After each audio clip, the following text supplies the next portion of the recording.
Today we embark into this detective story, and it's a detective story about this painting.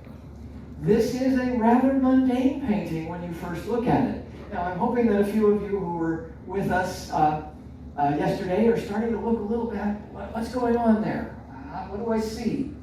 And yet, if you stop and think about it, more than 90% of the artwork that we all see in our homes, in museums, wherever we go, are genre scenes, scenes of domestic life, scenes like this, Mary Cassatt sewing, or the very famous Snap the Whip by Winslow Homer.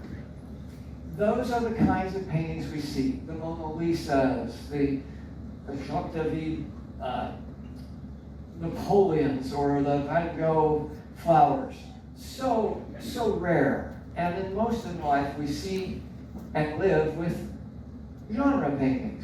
Here are two paintings that I think are very emblematic. A 1900 John Sloan of a dust storm on Fifth Avenue in New York. And if you look at this painting, it's interesting to note a couple of things. You'll see the family in their apartment has their wall covered with artwork. There's no great Gainsboroughs or Constables or any masterpieces there, but it gives them a great sense of comfort and of the peace they want to look for. And this is reminding them of what the Flatiron Building looked like in New York City when there was a dust storm. But a genre painting can cover a number of topics. It can have still life. It can have portraits. It can have beautiful, almost what we called yesterday, just briefly, tronies. Not a portrait of a woman or a man, but an explanation or an experience of a period of time. This woman obviously in a Grecian costume, fastening the straps on her dress. Genre paintings are immensely popular in the time in which they live. Here's Henry Wotton. We've all seen this in school.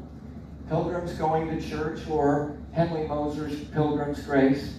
These kinds of paintings are the paintings that people buy, people love, because what do they do for you? They remind you of something. You share something. You have an experience. Well, this painting in 1892, Caught Between Two Fires, was purchased by the country of England as the masterpiece of the time. It spoke to the people of the time. It related to something that they remembered. And it was entitled, remember from when we talked a little bit yesterday, Caught Between Two Fires. The title can tell us something. But this painting is a parable. This painting was seen in the 1900s and for 25 years thereafter as a saucy tale. A tale of a Puritan caught between the affections and romance of the two women around him.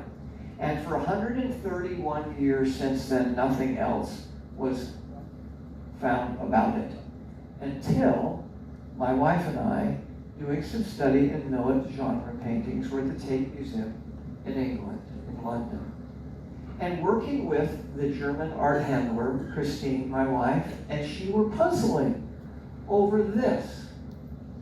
The chandelier with holly and ivy. Now, holly and ivy is for Christmas, right? And that's what the interpretation was for generations. Now, at that time, the parable is one in which people felt that there was also understanding that holly and ivy could stand for Christ or for God. The ivy being for the mother of Christ, and the holly and the pointed, sharp for the crown of thorns, and the berries for his blood. But, it's upside down. Wait a minute. Why is it that way? Did you know that many, many painters, most in fact, paint some of their artwork upside down so that they overcome natural brain function? That their brains try and tell them what they're supposed to be seeing. Millet was no exception. Well, that's enough time upside down. It's probably making some of you uncomfortable.